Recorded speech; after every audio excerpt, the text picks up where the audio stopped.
वास्तव में मनुष्य को कोई कर्म नहीं बांधता, उस कर्म से जुड़ी आशाएं उसे बांधती हैं। वो कैसे माधव?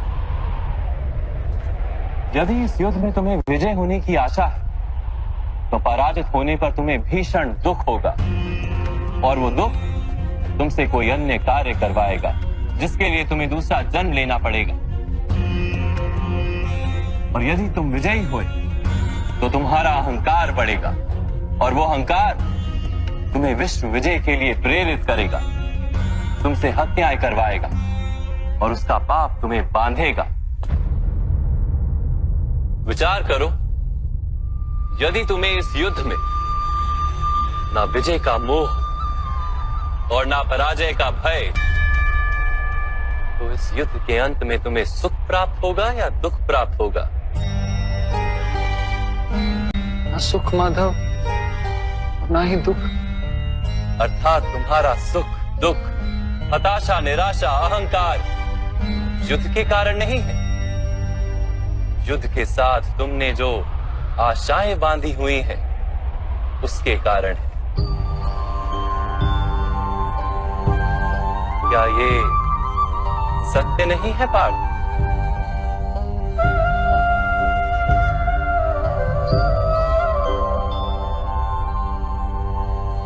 सुख दुखे समे कृत्वा लाभा लाभो जया जयो ततो युद्धाय युज्यस्व नैवं पाप मवाप्स्यसि। अर्थात सुख दुख को समान मानकर लाभ हानि जय पराजय का विचार किए बिना यदि तुम युद्ध करोगे कौन्तेय, तो तुम पाप के भागी नहीं बनोगे। इसी को कर्म योग कहते हैं।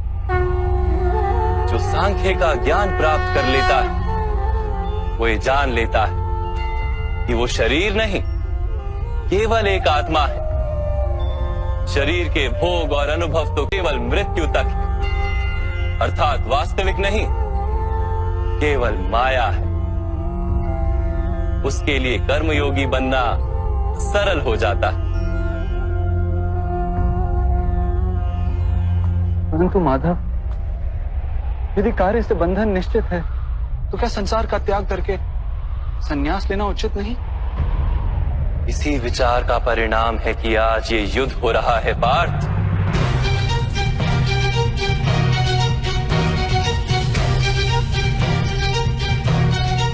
विचार करो, जब सत्व गुण से भरे धर्म को जानने वाले लोग कर्मों का त्याग करते हैं, तब अधर्म से भरे लोग भी संसार को चलाते हैं।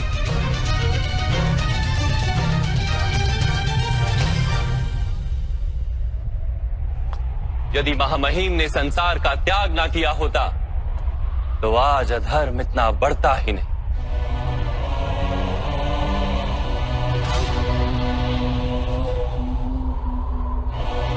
और तुम्हारे पिता ने यदि संन्यास ना लिया होता तो आज भ्राता युधिष्ठिर सुख से राज कर रहे होते।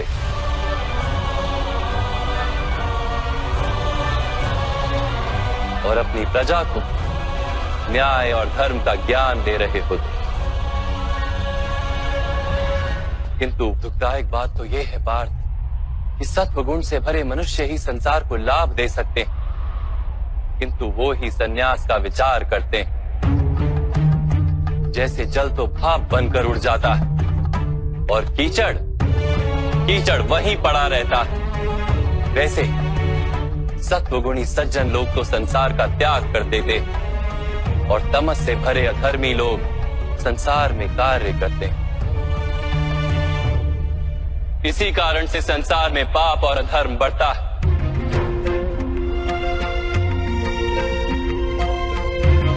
किंतु कर्मयोग इस विचित्र स्थिति से सारे संसार का रक्षण करता है। कर्मयोगी फल की आशा का त्याग करता है, किंतु कर्मों का त्याग नहीं करता। वो इसी संसार में रहता है, सन्यासी की भांति सारे कार्य करता है, किंतु उनमें लिप्त नहीं होता। कर्मयोगी अपनी संतानों से, स्वजनों से, अपनी प्रजा से कोई अपेक्षा या आशा नहीं रखता। स्वयं उसे संन्यास का लाभ होता है, किंतु समाज को संसारी की भांति लाभ देता है। मनुष्य अपनी संतानों के सुख के लिए श्रम करता है माधव। अपनी संतान से सुख की अपेक्षा कैसे न रखे? मनुष्य अपनी संतानों के लिए जो भी करता है वो व्यापार है या प्रेम पार? प्रेम माधव। तो फिर अपने कार्यों के प्रति फल की इच्छा क्यों पार? भविष्य का लाभ तो व्यापार में देखा जाता है, प्रेम में नहीं। जो मनुष्य अपनी संतानों का चरित्र निर्माण उचित रूप से करता है, संतानों को प्रेम और धर्म के संस्कार देता है, उसकी संतानें भी मनुष्य को प्रेम और सुरक्षा अवश्य देती। संतानों के कर्म, स्वजनों के व्यवहार उनके कर्म है पार। और जब उनके कर्मों पर हमारा कोई अधिकार नहीं होता तो उनसे आशाएं और अपेक्षाएं रखने का क्या प्रयोजन? यदि गहन विचार करोगे पार्थ तो शीघ्र ही ये जान लोगे कि जीवन में ऐसा कोई कार्य नहीं है जिसके साथ आशाएं और अपेक्षाएं जोड़ना अनिवार्य हो। जब सृष्टि ही परमात्मा है और मनुष्य स्वयं परमात्मा का अंश है तो सारे कार्य परमात्मा ही करते हैं, मनुष्य स्वयं कुछ नहीं करता।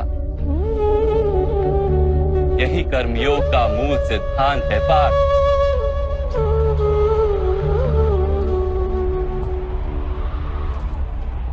तुम्हें भी कर्मयोगी बनकर ये युद्ध करना आवश्यक है पार्थ।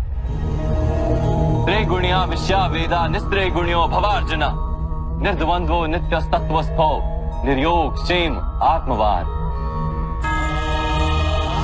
3 गुणों का त्याग करके निर्गुण बन जाओ पार्थ। इस द्वंद्व से मुक्त हो जाओ। सदा सत्व अर्थात परमात्मा में बुद्धि लगाकर कर्तव्य का वहन करते रहो। कुछ प्राप्त करने की इच्छा और कुछ प्राप्त किए हुए का रक्षण करने का विचार त्याग दो पार्थ और अपनी आत्मा को स्वतंत्र कर।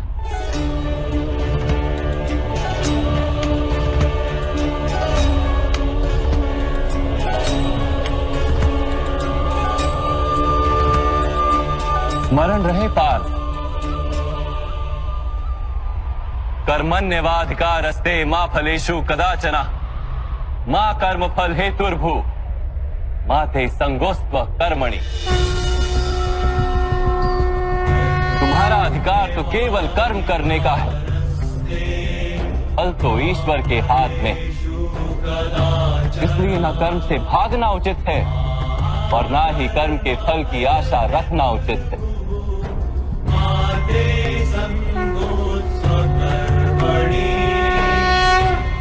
जो फल का त्याग कर दे परंतु कर्म का त्याग ना करे, ऐसे कर्मयोगी को कैसे जाना जा सकता है माधव?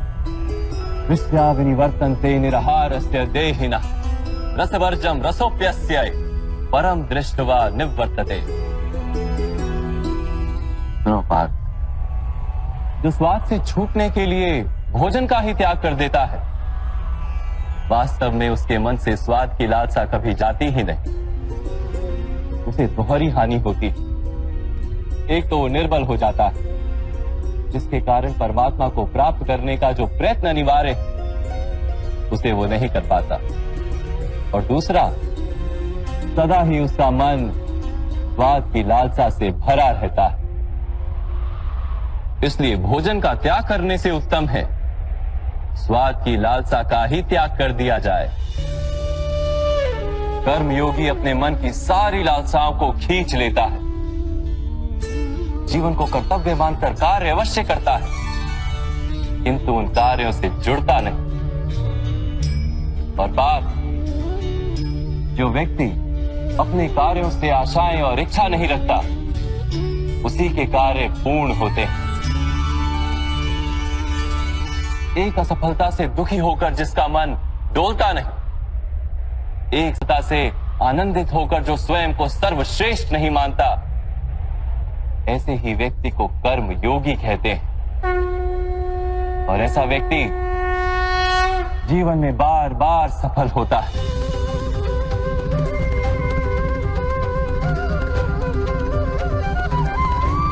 ध्यायतो विषयान् पुंसः संगस्तेषु पजायते संगात संजायते कामा कामात् क्रोधोऽभिजायते क्रोधात् भवति सम्मोहः सम्मोहात् स्मृति विभ्रमः स्मृति भ्रंशात् बुद्धिनाशो बुद्धिनाशात् प्रणश्यति।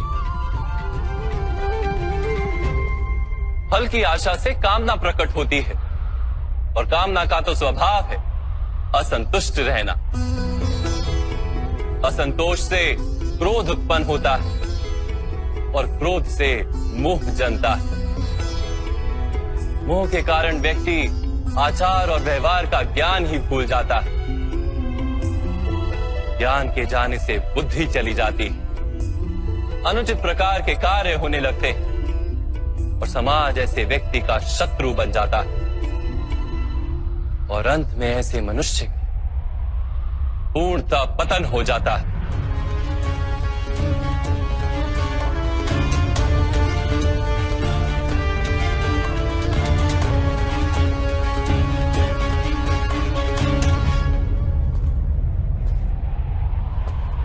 जैसे भ्राता दुर्योधन, उनके सेनापति महामहिम उनके ही शत्रु हैं और तुम्हें विजय का आशीर्वाद दिया।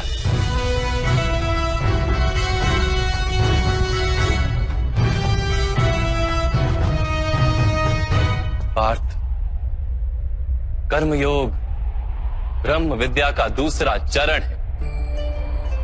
परमात्मा में अपनी बुद्धि स्थिर करो, स्वयं को आत्मा जानो, मिथ्या बंधनों से मुक्त हो जाओ।